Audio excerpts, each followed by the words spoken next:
여러분 안녕하십니까? 오늘은 두 번째 시간입니다. 인트로덕션의 두 번째 시간으로서 오늘은 통번역사가 무엇이며 통번역사는 무슨 일을 하는가? 통번역사는 어떠한 훈련을 받는가? 이와 같은 기본적인 이야기를 통해서 우리가 이번 학기에 배우게 될 통번역 입문이 가진 큰 컨텍스트를 생각해보고 또 중요한 점을 미리 예습하는 그러한 시간이 되겠습니다. 또한 나아가서 통번역이라고 하는 것은 국제회의나 사람들의 교류를 중심으로 이루어지는데 특별히 국제회의가 갖는 우리의 경제적, 산업적인 의미가 무엇인가 이런 것들을 살펴보고 국제회의 속에서 통번역사가 해야 되는 일이 과연 자기의 돈벌이 그것으로 끝나는 것이 아니라 그 이상을 넘어서 국가에 공헌하는 방식이다라고 하는 것을 한번 생각해 볼 수 있는 그런 시간이 되기를 바랍니다. PPT를 중심으로 강의를 할 텐데요. 이런 도입부를 거쳐서 PPT로 이미 이 클래스에 강의 그 자료실에 이미 들어가 있습니다. 그 강의 자료실에 있는 내용을 중심으로 검토를 해보면서 같이 이야기를 풀어가도록 하겠습니다. 그러면 PPT 속으로 들어가 보도록 하겠습니다. 나머지 시간에는 통번역과 통번역사에 대한 PPT를 함께 보려고 합니다. 강의 자료실에는 PPT가 되어져 있지만 저는 강의를 편하게 하기 위해서 이것을 약간 다른 포맷으로 바꾸어 놓았습니다. 하지만 강의를 하는 데는 지장이 없을 것입니다. 통번역이란 무엇이고 통번역사는 무엇을 하는 사람들인가? 이 부분을 한번 같이 검토해 보려고 합니다. Who are they? 그들은 누구인가? What do they do? 그들은 무엇을 하는가? 이 두 가지를 함께 공부를 해보려고 하는 것입니다. 두 번째 슬라이드에 조금 충격적인 말이 나와 있습니다. 크리스찬 데겔드레가 직접 저에게 한 것입니다. 연도가 1980년이니까 상당히 오랜 세월이 흐른 이야기이지만 지금도 여전히 많이 회자되는 이야기이고 어느 책에서나 다 이와 비슷한 이야기를 합니다. An interpreter is born, not trained.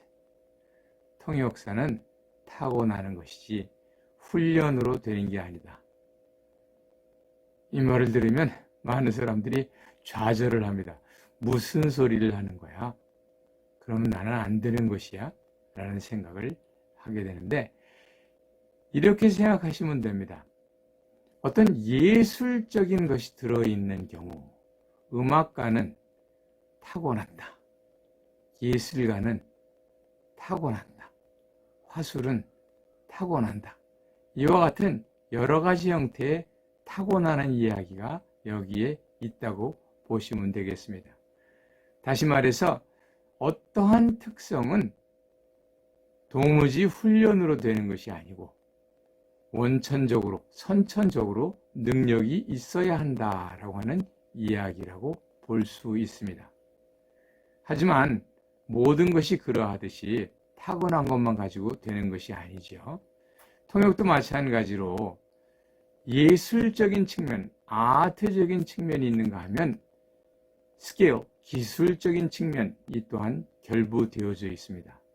그러면 예술적인 측면과 기술적인 측면이라는 게 어떠한 것이 있으며 또 과연 내가 이 말을 듣고 먼저 좌절하고 끝나는 것이 아니라 가능성이 엿보일 수 있는가 이런 부분을 한번 살펴보고자 하는 것이 이번 슬라이드의 목적입니다. 또 나아가서 통역사들이 실제로 활동하는 국제회의라고 하는 그 영역이 어떠한 의미를 지니며 그것이 어떠한 내용을 담고 있는가 하는 것도 같이 살펴보도록 하겠습니다. 다음 슬라이드를 봅니다.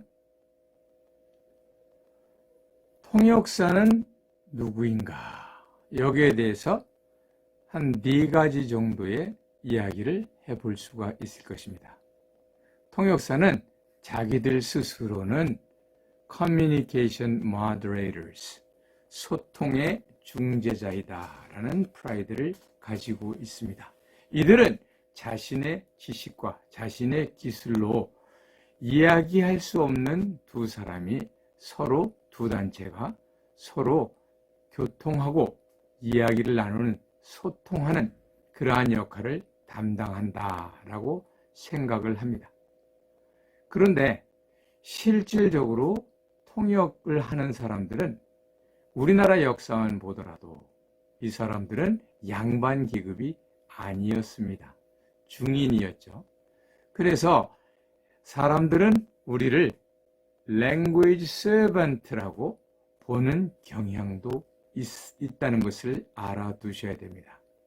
우리는 스스로를 communication moderator요, 또 cultural mediator라고 생각을 하고 그것이 우리의 중요한 역할이라고 보지만 사람들은 그렇게 보지 않을 수도 있다는 겁니다. 또 통역사에 대한 또 다른 이름이 있다면 그것은 scapegoat라고 하는 희생양이라고 하는 내용입니다. 이 내용을 다음 슬라이드를 통해서 조금 더 자세히 살펴보도록 하겠습니다. 여기에 그리스 신화에 나오는 야누스, 제이너스의 두 얼굴이 들어져 있습니다. 이 야누스는 한쪽으로는 과거를 보고 또 한쪽으로는 미래를 보는 그러한 두 개의 얼굴을 지닌 그런 신으로 알려져 있습니다.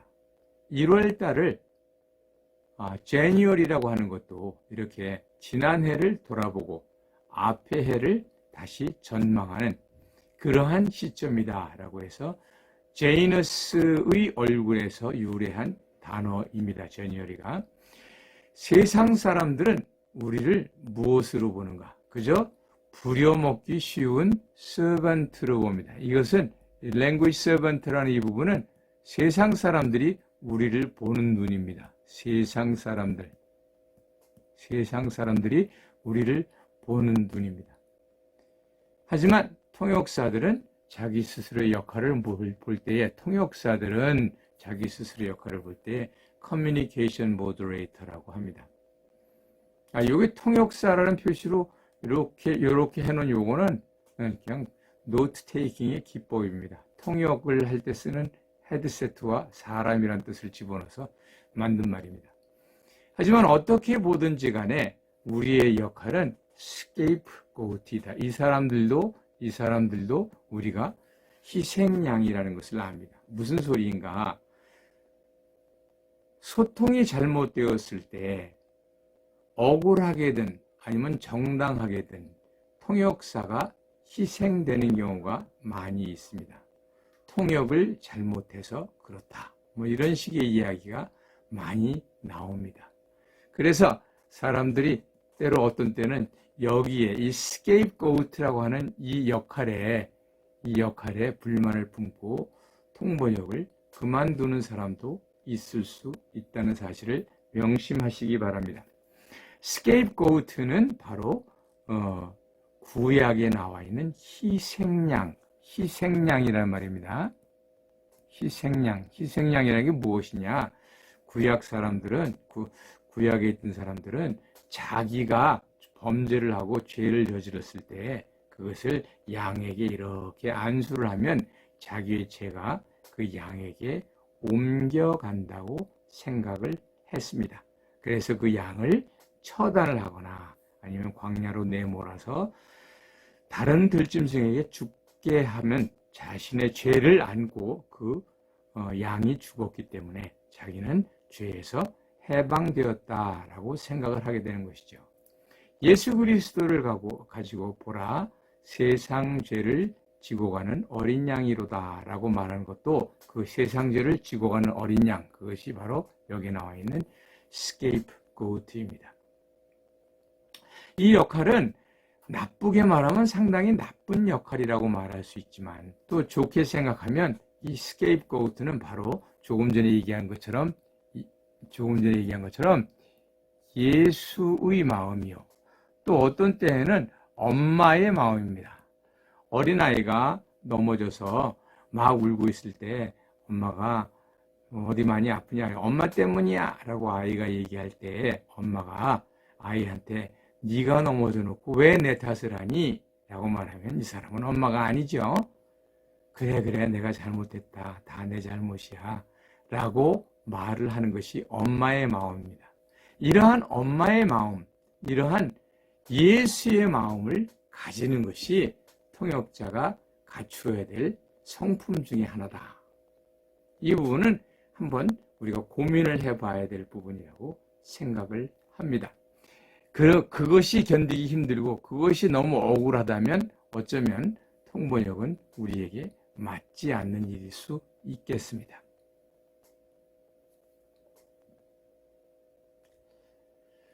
통번역사를 가지고 세상 사람들이 어떻게 보는가 한 5가지, 6가지 정도로 써놨습니다만은 여러분들 이것을 감당할 수 있는지 한번 살펴보시기 바랍니다. 통번역사는 선망의 대상이 될 수는 있습니다.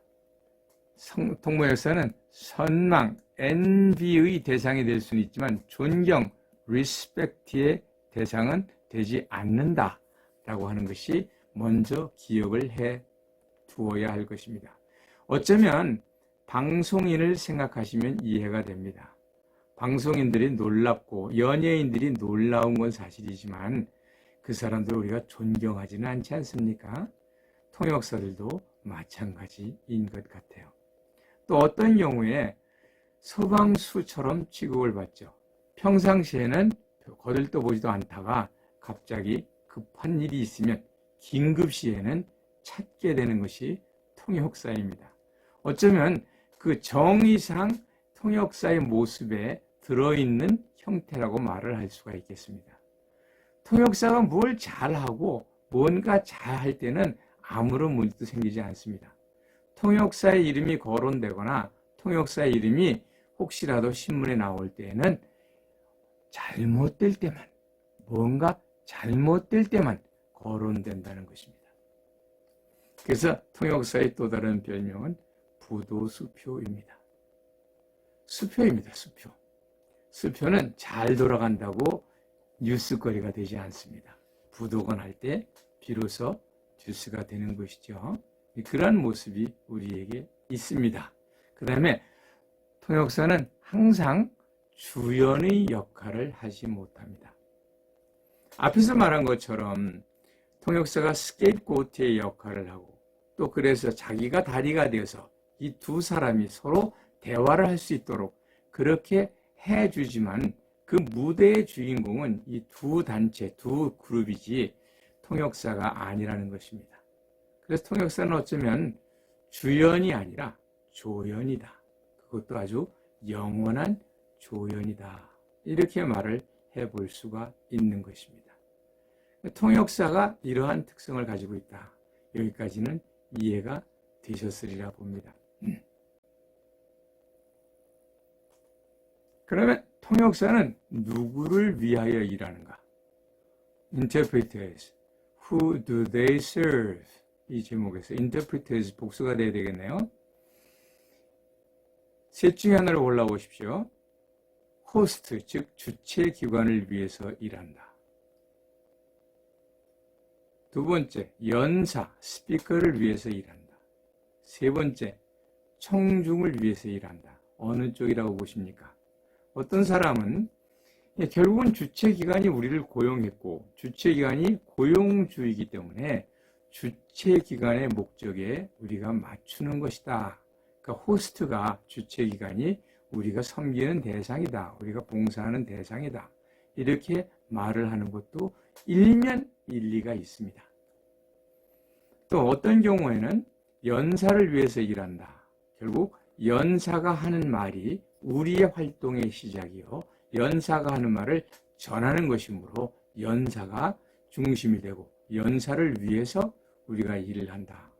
이렇게 말을 할 수도 있을 것입니다. 그러나 이 둘은 매우 피상적인 이야기입니다. 통역사가 통역을 하면 단 한 명이든 또 몇백 명이든 듣는 사람이 있습니다. 이 듣는 사람은 청중은 우리가 아니면 통역사가 아니면 그 말을 알아듣지 못합니다. 바로 그러한 사람들을 위해서 우리가 청중을 위해서 섬긴다. 즉 듣는 사람이나 읽는 사람을 위해서 우리가 일을 한다라는 점을 꼭 명심을 해야 합니다. 경우에 따라서는 1번, 2번 주최기관이나 연사가 우리에게 뭐라고 할 수가 있습니다. 하지만 그것은 주변적인 것이고 핵심적인 것이 아닙니다. 통역사는 청중이 알아들을 수 있도록 일을 하는 것이다. 통역사가 봉사하는 대상은 주최기관도 아니고 연사도 아니고 청중이다라는 점을 기억을 해 두시기 바랍니다. 교수님, 이거를 어떻게 다 번역을 해 줘야 됩니까? 이것을 다 통역을 해 줘야 됩니까? 이렇게 말할 때에 이 말을 기억하십시오. 주최기관이 원한다고 해주는 것이 아니라 연사가 원한다고 해주는 것이 아니라 청중이 원할 때 청중이 필요로 하는 것을 그것을 제공하는 것이 통역사의 역할이라고 하는 것을 잊으셔서는 안 될 것입니다. 통역사는 때로 동시통역을 할 때 여기에 보는 것처럼 통역실에서 통역을 할 때도 있고 또 뭐 회의장에서 일을 할 때도 있고 또 어떤 경우에 강연장에서 일을 하기도 하고 이렇게 여러 군데에서 일을 합니다. 통역사는 별도의 장비 없이 어디서든지 자신의 역량을 발휘할 수 있습니다. 어디서든지. 통역사가 어디서 일을 하느냐라고 물으면 everywhere. 때로 어떤 경우에는 동시통역실이 필요하고 또 어떤 경우에는 강연장에서 통역을 하는 경우도 있지만 때로 어떤 경우에는 기차 안에서 버스 속에서 뭐 심지어는 밥을 먹으면서까지 통역을 하게 되는 걸 볼 수가 있습니다. 이 점은 장점이기도 하고 또한 단점이기도 합니다. 장점이라면 자기 자신만으로 이 모든 걸 할 수 있고 어디서든지 할 수 있다는 것이죠. 비유컨대 음악가 중에서 하프를 연주하는 사람은 이 하프를 들고 다닐 수가 없어서 그 연주하는 장소가 제한이 되어져 있습니다. 그러나 성악가나 플루트를 부는 사람 정도면 가볍게 어디서든지 자기의 역량을 발휘할 수가 있는 겁니다. 그러니까 우리는 통역사는 어디서든지 자신의 능력으로 사람들이 서로 소통하도록 도와주는 그런 역할을 한다는 점을 기억하시기 바랍니다. 또 하나 사람들이 생각하는 그런 통번역과 언어 능력의 관계에 대해서 한번 살펴보도록 하겠습니다. 제목을 전문 기술로서의 통번역 이렇게 달아놓았습니다. 세상 사람들이 생각하는 것과 통번역과 어떠한 차이가 있는가 이걸 보셔야 되겠습니다. 한 가지 분명한 것은 언어를 할 줄 안다고 해서 통역을 할 수 있는 것은 번역을 할 수 있는 것은 아닙니다.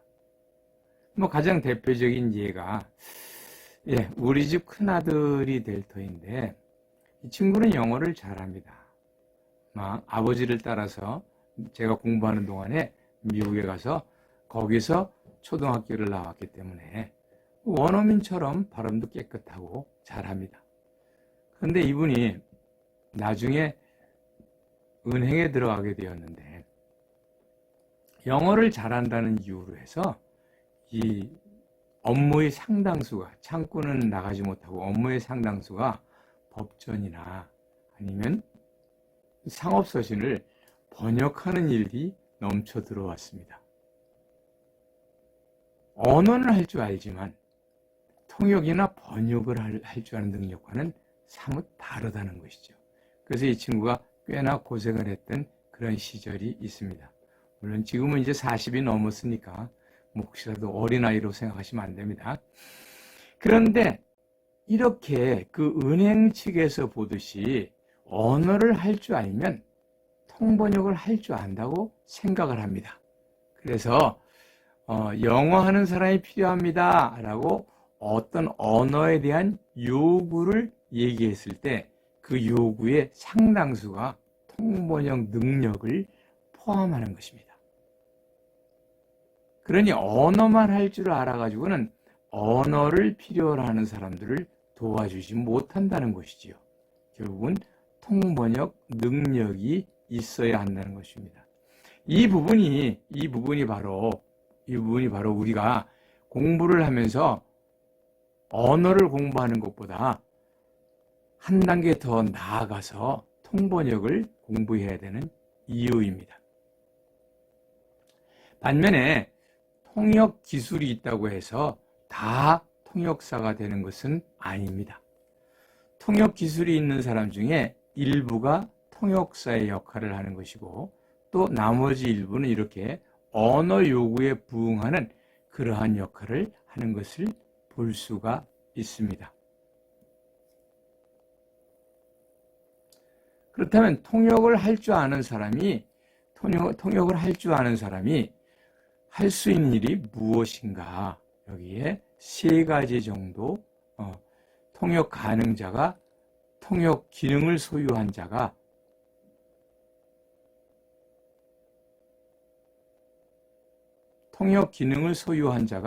할 수 있는 세 가지 일을 적어 놓았습니다. 물론 여러분들은 통역사 하면 먼저 무엇보다도 국제회의 통역사, Conference Interpreter를 생각하게 될 것입니다. 물론 이것이 어쩌면 통역사로서 또 프리랜서로서 가장 멋진 모습이거나 흠모의 대상이 되는 그런 목표일 수는 있습니다. 하지만 프리랜서의 또 다른 이름은 실업자입니다. 프리랜서를 선언하고 일이 들어오지 않으면 결국 그 사람은 실업자와 동일하게 되기 때문입니다. 하지만 모든 통역사가 다 이런 프리랜서, 즉 국제회의 통역사는 아닙니다. 경우에 따라서는 실무형 통역사 또는 인하우스 인터프리터라고 불리는 직장을 갖게 됩니다. 주로 어쩌면 직업의 안정성을 위해서 이 분야를 관심을 가지고 있는 분들이 많이 있을 겁니다. 시청이나 국제기구나 아니면 무슨 국제교류가 활발한 여러 가지 단체에서 자기의 역할을 하면서 그 안에서 자신이 맡은 일도 있고 또 필요하다면 통역도 하는 그런 실무형 통역사, 이러한 직장이 어쩌면 여러분들에게 더 나을 수 있을 것입니다. 통역이 가능하다고 해서 무조건 다 이렇게 통역사로만 있는 것이 아니라 언어 전문가로 활동할 수가 있습니다. 언어 전문가라고 말한 것은 앞서 얘기한 것처럼 언어 능력을 소유한 사람입니다. 그런데 이 언어 능력을 소유한 사람을 세상은 어떻게 보느냐? 언어 능력이 있으면 통번역을 할 수 있을 것이다. 이렇게 생각을 하게 되는 것이죠. 그래서 언어 전문가로서 일을 하기 위해서도 통번역사의 연습이나 통번역 훈련을 하는 것이 필요한 것입니다. 어쩌면 이러한 형태가 되어져 있을 가능성이 많이 있습니다. 국제의 통번역사가 제일 적고 그 다음에 실무형 통역사, 그 다음에 언어 전문가, 이런 형태로 인력이 구성이 되었을 것이다 라는 것은 우리가 쉽게 추측할 수 있는 그러한 내용이라 봅니다. 통역사가 되려면 어떠한 자질이 있어야 되는가? 이 부분에 대해서 수업 시간에 나중에 3과에서 보다 더 깊이 심도 있게 이야기를 하겠지만은 통역사의 자질이나 능력을 얘기할 때 여러 가지가 있습니다. 팩트 모델이라고 하는 것도 있고 또 무슨 여러 사람들이 여러 가지 이야기를 했습니다. 그런데 그 내용을 종합해 보면 크게 나누어서 두 종류로 생각해 볼 수가 있겠다 하는 통역사의 자질은 여기에 보는 것처럼 internal quality, 내적인 자질과 external quality, 외적인 자질이 있을 수 있겠다. 이렇게 생각을 합니다. 내적인 자질이라는 것은 무엇이냐 하면 통번역을 수행하는 데 필요한 그러한 능력을 말합니다. 내적인 능력이죠. 즉 남의 말을 듣고 그 말을 이해하고 그것을 기억했다가 전달하는 그러한 메커니즘 상에 필요한 것이 여기에 나와 있는 네 가지 정도입니다. 하나는 언어 지식. 어떤 사람들은 이건 너무나 당연하기 때문에 구태여 이 속에 넣을 필요조차도 없다라고 말을 하기도 합니다. 두 번째, 이해 능력. 이해 능력은 뭐 여러 가지와 관련이 되어져 있습니다만은 상대방이 무슨 말을 하는지 판단하는 능력이 있어야 합니다. 어쩌면 이 부분은 다소 선천적인 부분이 있을 수 있다고 봅니다. 그 다음에 통역을 하기 위해서는 앞에 있는 내용과 뒤에 있는 내용을 다 기억해야 되고, 또 특별히 순차 통역에서는 2분에서 5분 동안 연사가 한 내용을 기억하고 있어야 되기 때문에 이 기억력이 매우 필요한 그러한 자질이라고 말을 할 수가 있겠습니다. 그래서 이 부분, 이 두 가지 부분은 어쩌면 어느 정도는 타고난 것이 아닌가 이런 생각을 하게 됩니다. 네 번째는 지적인 호기심이다 이렇게 적어놨습니다. 영어로 말하는 게 더 나을 것 같아요. insatiable curiosity, 충족되지 않는 호기심이다 이렇게 말을 할 수가 있는데요. 계속 끊임없이 새로운 것을 공부하고 새로운 지식을 습득하는데 이 부분이 굉장히 중요합니다. 나중에 알게 되겠지만은 통역이나 번역에 있어서 의미를 파악할 때는 언어 능력과 배경 지식이라고 하는 두 개의 컴포넌트가 존재하게 되는데 이 배경 지식의 컴포넌트를 도와주는 자질 중에 하나가 바로 여기에 설명한 지적인 호기심입니다. 지적인 호기심이 없으면 뭐 이걸 내가 해야 되나? 나는 군사 부분만 통역하고 싶어. 나는 역사 부분만 통역하고 싶어. 나는 다른 데는 관심이 없어.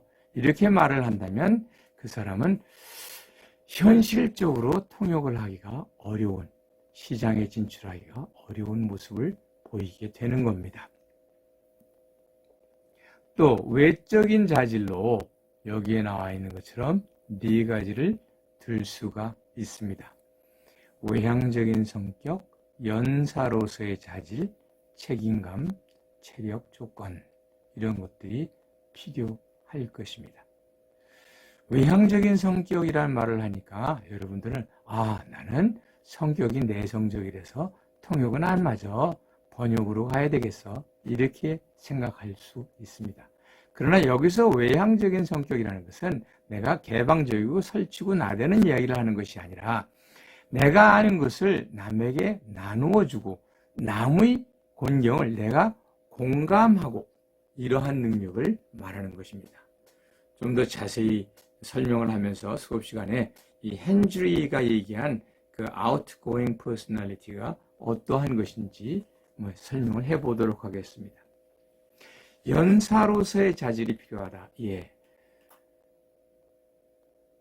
통역사가 버벅거리고 통역사가 헤매고 있으면 자기가 이해한 바를 조리 있게 전달하지 못하면 통역사의 역할, 즉 청중을 섬기는 역할을 제대로 해낼 수가 없을 것입니다. 그러니까 good speaking manner는 필요한 자질 중에 하나입니다. 또 책임감을 들 수가 있습니다. 책임감이라는 것은 이러한 것이죠. 내가 할 수 있는 최대한의 일을 해내야 합니다. 그날 그 시간에 나타나야 되는데 나 아직 준비가 안 됐어. 그리고 나타나지 않는다면 그분은 통역사로서의 자질은 없다고 말해야 할 것입니다. 체력 조건, 이 역시도 매우 문제가 됩니다. 통역이라고 하는 행위는 최대의 고도의 집중력을 요구하는 멘탈 액티비티입니다. 그래서 쉽게 피로해지는 그런 경우를 볼 수 있습니다. 제가 옛날에 들은 이야기입니다만은 야구 감독이 야구장에 넥타이 메고 앉아 있는데 그 넥타이 메고 앉아서 경기를 바라보고 있는 것만으로도 몸무게가 2, 3kg가 빠진다고 합니다. 그만큼 머리 회전이 되고 여러 가지 작전을 구사하고 용병수를 생각하고 이러한 부분이 멘탈 액티비티가 이 사람의 체력을 엄청나게 갉아먹는다라고 하는 것입니다. 모르긴 몰라도 그 이상의 집중력과 정신력과 정신활동을 요구하는 통역사는 역시 몸이 허약하면 감당이 안 됩니다. 보통 회의가 진행되면 3박 4일 이렇게 진행되는 경우가 있고 심지어 2014년에 우리나라에 있었던 전권회의는 3주 동안 계속되었습니다. 하루만 하고 지쳐버리면 그 사람은 통역사로서의 자질이 있다고 말할 수는 없을 것입니다. 여기까지 보고 나서 교수님, 그러면 이 가운데 번역을 하는 사람들은 6번째 얘기한 연사로서의 자질, 그 다음에 3번째 얘기한 기억력, 이런 것은 필요 없는 것 아닙니까? 라고 말을 할 수 있습니다. 이에 어쩌면 꼭 필요한 자질은 아닙니다. 반면에 기억력보다는 창의력이 더 요구되고 연사로서의 자질보다는 작가로서의 자질이 필요한 것이 번역사일 것이다. 이렇게 생각해 볼 수가 있으며 이 자세한 내용은 수업을 진행하면서 좀 더 살펴보도록 그렇게 하겠습니다. 통역사가 하는 훈련은 어떠한 것이 있는가? 많이 나올 수 있겠지만은 이 중에서 특별히 5가지 정도를 먼저 개략적으로 설명을 해드립니다. 첫 번째, keeping abreast of time. 시류 읽기라고 말을 할 수가 있는데 오늘날 국제사회와 또한 민간단체가 관심을 가지고 있는 부분이 무엇일까? 지금 같으면 코비드-19에 관한 세계의 관심을 그냥 관심으로 여기는 것이 아니라 연구해보고 어떠한 문제가 있으며 시약에는 어떤 문제가 있고 또 치료제로서는 무엇이 문제가 되며 또 백신을 개발하는 데는 어떠한 노력과 어느 정도의 시간이 들어가는가 여기에 대한 관심이 생겨나고 그것을 찾아보는 것입니다. 통역사의 자질 가운데 4번째 insatiable curiosity라고 한 부분이 바로 이 1번 keeping abreast of time과 연결이 되어져 있을 겁니다. 2번째로는 extracting ideas, 상대방이 한 말을 요약해서 이게 무슨 뜻일 것이다. 이렇게 판단하고 또 정리해보는 그러한 능력입니다. 통역사의 자질 가운데 2번째 이야기한 이해 능력과 관련이 있다고 하겠습니다. 보다 실질적으로는 3번 shadowing, 4번 note taking, 5번 sight translation 이와 같은 것들을 이제 훈련을 하게 됩니다. shadowing이란 상대가 하는 말을 1초 이내의 간격으로 뒤따라가는 것입니다. 그냥 맹목적으로 따라가는 것이 아니라 이게 무슨 뜻인지 판단하면서 따라가는 것입니다. 그리고 내 멋대로 내 말로 하는 것이 아니라 상대방의 말로 하는 것입니다. 무슨 말인가? 상대방의 인토네이션을 따라서 상대방의 강세 패턴을 따라서 제가 쉐도잉을 하는 것이 원칙이라는 겁니다. 그렇게 할 때에 쉐도잉이 안 되는 부분이 있습니다. 거긴 둘 중에 하나의 문제가 되는 것이죠. 첫 번째로는 내 발음이 원어민, 저 연사의 발음과 같지 않은 경우에 쉐도잉이 실패를 하게 되죠. 두 번째로는 이게 무슨 뜻인지 모를 때 쉐도잉이 멈춰지게 됩니다. 그렇게 해서 쉐도잉을 하면은 이 쉐도잉 하는 습관을 통해서 내가 어디에 문제가 있고 발음상의 문제를 말하는 겁니다. 또 어떠한 경우에 내가 못 알아들었다. 이와 같은 것을 생각해 볼 수가 있는 것이죠. 네 번째 노트 테이킹은 특별히 이 부분은 순차 통역과 관련돼서 중요한 부분입니다. 순차 통역은 모든 통역의 기본적인 행위이므로 이 노트 테이킹은 통역의 기본적인 행위로 볼 수가 있습니다. 상대방의 말을 다 알아들었지만은 그것을 전달하려니까 전달이 쉽지가 않습니다. 그 쉽지가 않은 이유가 무엇인가? 아마도 기억력에 부하가 걸려서, 또 내지는 머릿속에 들어있긴 한데 입 밖에 나오지 못해서 그렇게 해서 실패를 하는 경우가 있는데, 이러한 경우를 막아주는 것, 어느 정도 막아주는 것이 노트 테이킹이라고 하는 기법입니다. 상대방의 말의 내용을 계략적으로 적어서 그 나중에 그 내용 노트를 보고 내 머릿속에 들어져 있는 그러한 이해한 것을 끄집어내는 그 메모리 조거로서 역할을 하는 것이 노트입니다. 이러한 노트 테이킹에 대한 훈련이 또 평상시에 이루어져야 합니다. 사이트 트랜슬레이션, 이것을 한국말로는 시역 또는 문장구역 이라고 하는데, 이 사이트 트랜슬레이션은 통역과 번역의 혼합체입니다.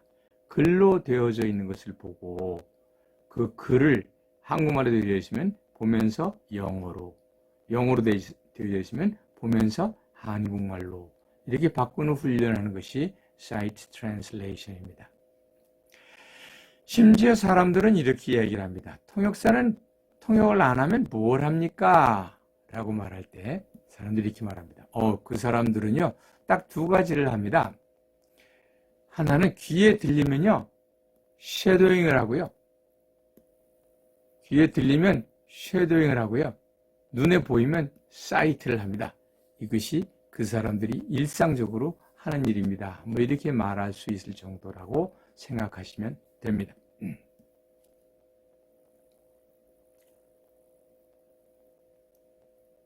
이제 잠시 화제를 바꿔서 국제회의와 컨벤션이 가지는 의미가 무엇인가 살펴보도록 하겠습니다. 국제회의와 컨벤션에 대해서 얘기를 하면 한 세 가지 정도 우리가 생각해 볼 만한 것이 있는데, 이것이 첫째는 9대 3대 1이다 라고 하는 수치입니다. 이 말이 무슨 말인가 하면, 국내의 관광객이 10,000원을 쓰게 되면 외국 관광객은 3원을 쓰게 되고 컨퍼런스 파티시펀트는 9원을 쓴다, 이런 의미입니다. 다시 말해서 국내 관광객 10,000명보다 국제회의와 컨벤션에 참석하는 사람이 10,000명이 오면 약 10배가량의 외화가 들어온다고 하는, 수입이 들어온다고 하는 그러한 사실입니다. 물론 통역 번역을 하는 사람들은 9대 3대 1을 뭐 달리 또 쓰기도 합니다. 이것이 뭐 9가 우리가 어떤 읽는 그런 그 보캐블러리라면 3이 쓰는 보캐블러리, 1이 말하는 보캐블러리라고 하는 유진 나이다의 주장도 9대 3대 1로 나타나니까 참고적으로 알아두시기 바랍니다. 국제회의와 컨벤션은 그야말로 최고의 서비스업입니다. 서비스를 대표하는 그러한 업종이 바로 인적 교류를 위한 국제회의와 컨벤션입니다. 10배의 고용 효과가 있다, 이 말은 매우 중요한 부분이라 하겠습니다. 굴뚝을 가지고, 공장을 가지고 100만 부를 만들어내기 위해서 만약에 100명이 필요하다면 굴뚝이 없이, 즉 국제회의와 컨벤션을 통해서 동일한 100만 부를 만들어내기 위해서는 약 1,000명의 인력이 필요하다는 것입니다. 즉 굴뚝 산업보다 국제회의와 컨벤션이 더 큰 고용 효과를 가진다는 것입니다. 이것은 직접적인 고용 효과만을 말합니다. 간접적인 고용 효과도 더 많이 늘어날 수가 있습니다. 컨벤션 사업의 효과를 보다 자세히 살펴본다면 앞에서 얘기한 것처럼 외화 수입에 아주 기가 막힌 방법이다. 그런 이야기를 했고요. 또 어떠한 게 있는가? 고용 창출 10배의 고용 효과가 있다는데 여기서는 그것뿐만 아니라 연관 산업의 발전을 통해서 또 다른 추가적인 고용 효과를 나타낼 수가 있다는 것입니다. 가장 가시적으로는 어떤 국제회의가 이루어지거나 하면 그 지역사회가 발전을 하고 시설 투자가 이루어지게 되고 그걸 통해서 그 이미지가 제고되는 그러한 긍정적인 효과가 있습니다. 눈에 보이진 않지만은 이런 국제회의를 통해서 우리나라에 최신 정보가 들어오고 또 기술 습득을 통해서 국가 산업 발전에 매우 중요한 역할을 하는 것도 사실입니다. 우리나라의 국제적인 영향력이 증대된다. 이건 결론적으로 최종적으로는 결론이 결국 국력이 증진되는 것이 무엇의 효과인가? 컨벤션 산업의 효과라고 하는 것입니다. 다시 말해서 컨벤션 산업은 관광 산업의 꽃이다. 또 황금알을 낳는 겁이다. 이렇게 말을 해볼 수가 있는 것입니다. 그렇기 때문에 부산에서는 매우 많이 노력을 했습니다. 부산이 4대 전략 사업 가운데 하나로서 컨벤션 산업을 내세웠으며 2006년부터 2013년에 이르는 기간 동안에 국제회의 건수가 계속 증가 추세에 있습니다. 처음에 시작할 때는 40건이 안 됐지만은 지금은 200건에 달하게 되고 200건을 향해서 나아가고 있는 것을 볼 수 있습니다. 더 중요한 의미를 가지는 것은 뒤에 있는 여기 나와 있는 순위입니다. 순위가 2013년에 드디어 10위권으로 들어갔습니다. 그래서 전체적으로 9위에 해당되는 그런 위치를 가지고 있습니다. 그래서 부산은 전 세계에서 컨벤션 산업으로 세계 9위를 차지한 것이 2013년의 일입니다.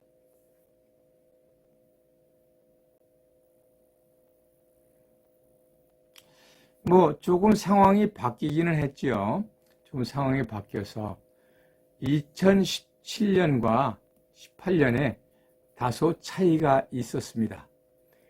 2013년에 9위였던 우리 부산은 8위에서 7위까지 올라갔습니다.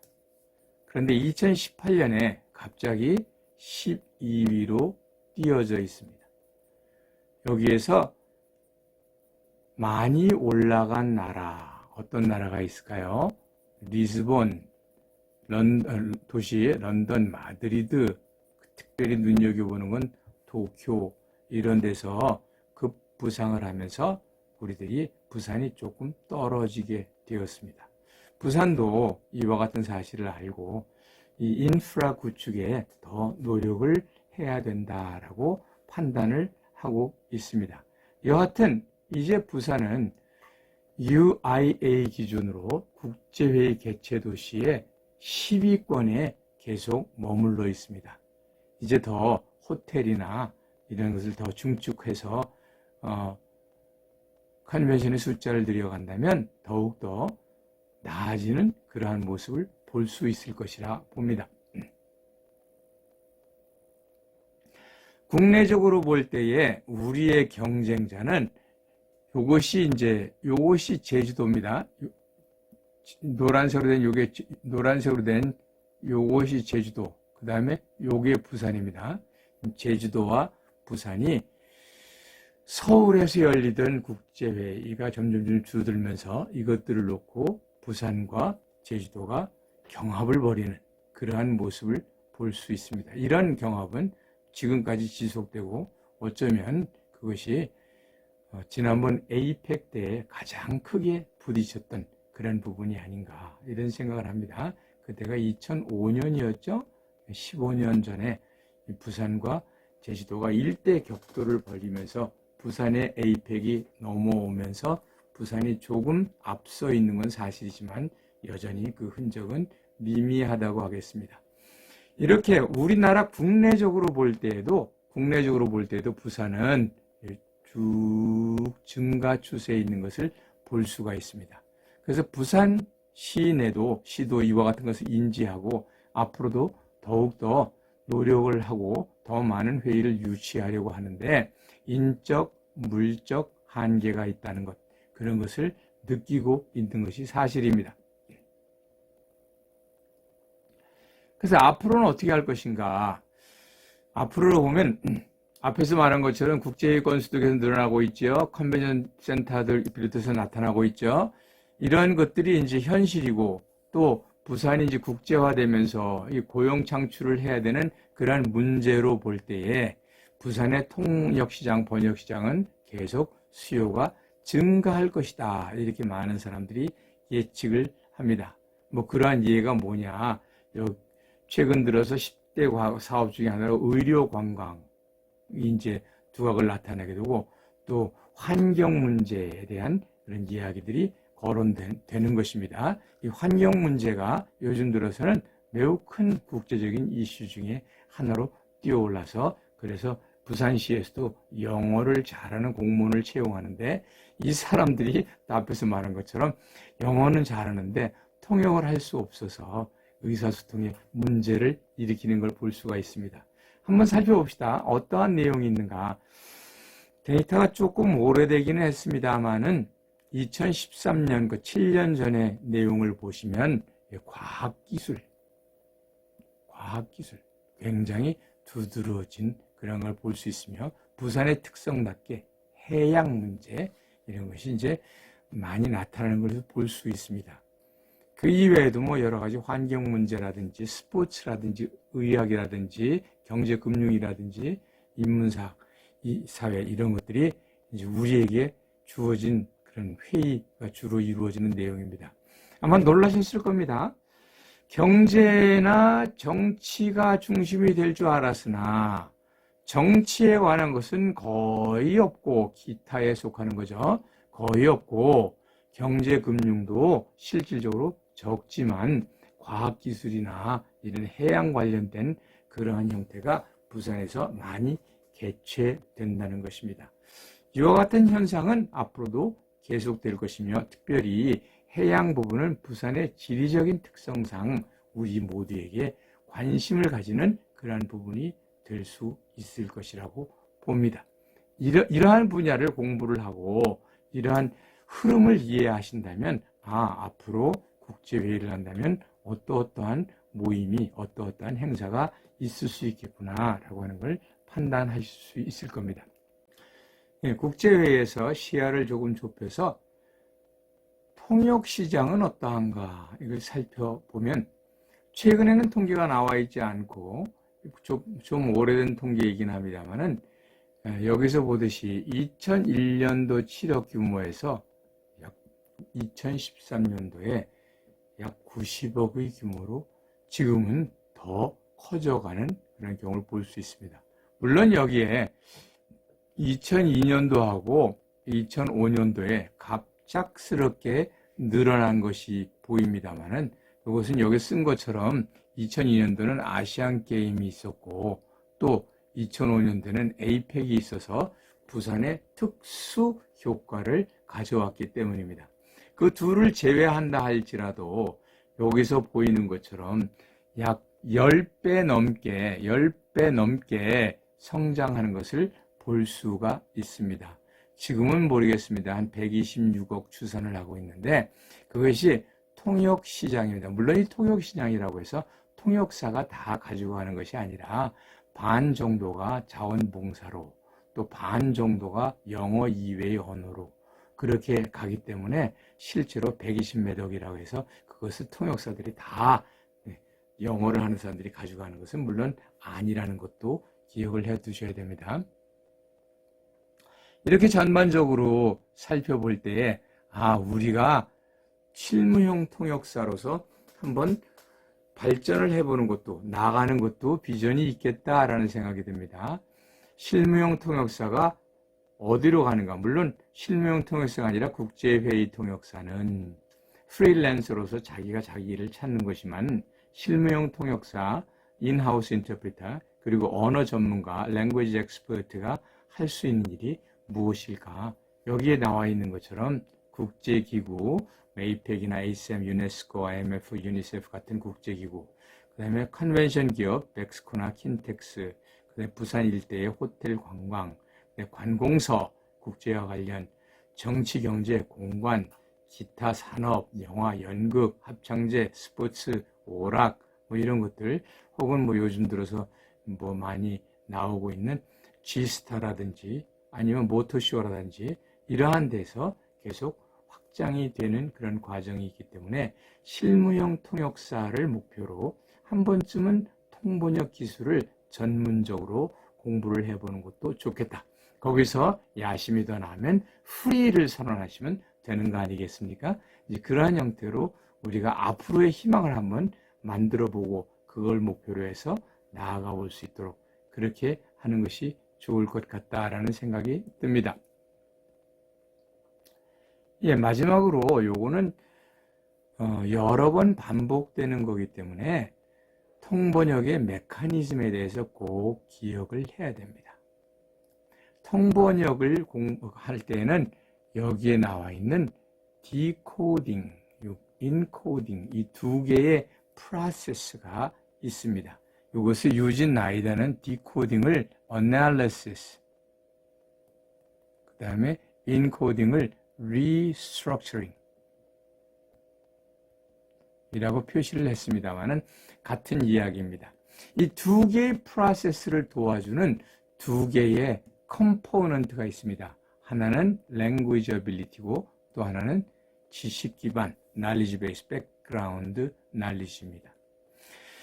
그래서 통역이라고 하는 것은 원어를 언어 능력을 통해서 다른 언어로 바꾸는 그런 것이 아니라 무엇을 중심으로 해야 되는가? 이 메시지를 중심으로 전체가 이루어져야 된다는 것입니다. 언어 능력이 중요한가? 언어 능력이 중요한가? 아니면 knowledge base가 중요한가? 이 문제는 뭐 영원한 숙제이기도 하지만 대체로 보면 통역을 처음 하는 때에는 통번역을 처음 공부할 때는 교수님 언어 능력이 우선이지요 라고 말을 하게 되는데 통번역을 한 전문가들은 언어 능력보다 knowledge base가 이게 더 큰 문제다 라고 말을 하게 되는 것을 많이 볼 수가 있습니다. 이러한 통번역의 메커니즘을 이해를 하는 것이 이 강의의 전반부의 중요한 역할입니다. 적어도 여기서 보면 이 두 개의 컴포넌트를 보면 이 메시지가 중요하다고 말했는데 이 메시지와 language ability는 연결이 없는데 여기서는 연결이 되어 있는 것으로 봐서 이 저자는 knowledge base가 language ability보다 더 중요하다 이렇게 판단을 하고 있다 이런 것도 아울러 알아두시기 바랍니다. 물론 여기서 배운 일체의 내용들은 또 다시 교과서에서 복습을 하게 될 것입니다. 우리가 통번역에 대한 관심을 가지고 이번 학기를 지나면서 통번역에 대해서 좀 알아보았으면 좋겠다. 마지막으로 소개하는 사진은 김연아의 그 표정입니다. 김연아의 표정. 어떤 표정일 것 같아요? 김연아도 영어를 좀 할 줄 아는데 자기가 한 말이 통역돼 나오는 걸 들으면서 아주 심각한 표정을 짓고 있죠? 통역에 문제가 있었던 것 아닌가 이런 판단이 듭니다. 이러한 표정을 청중이 짓게 해서는 안 됩니다. 기왕의 통역사를 하려면 어떤 통역사? 잘하는 통역사가 돼야죠. 정확한 통역사가 되죠.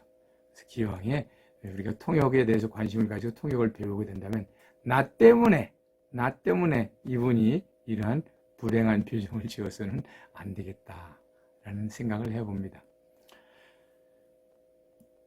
예, 오늘의 강의는 여기까지입니다. 질문이 있거나 코멘트가 있거나 하면 게시판에 올려주시기 바라고요. 이 뒤에 몇 가지가 더 있죠.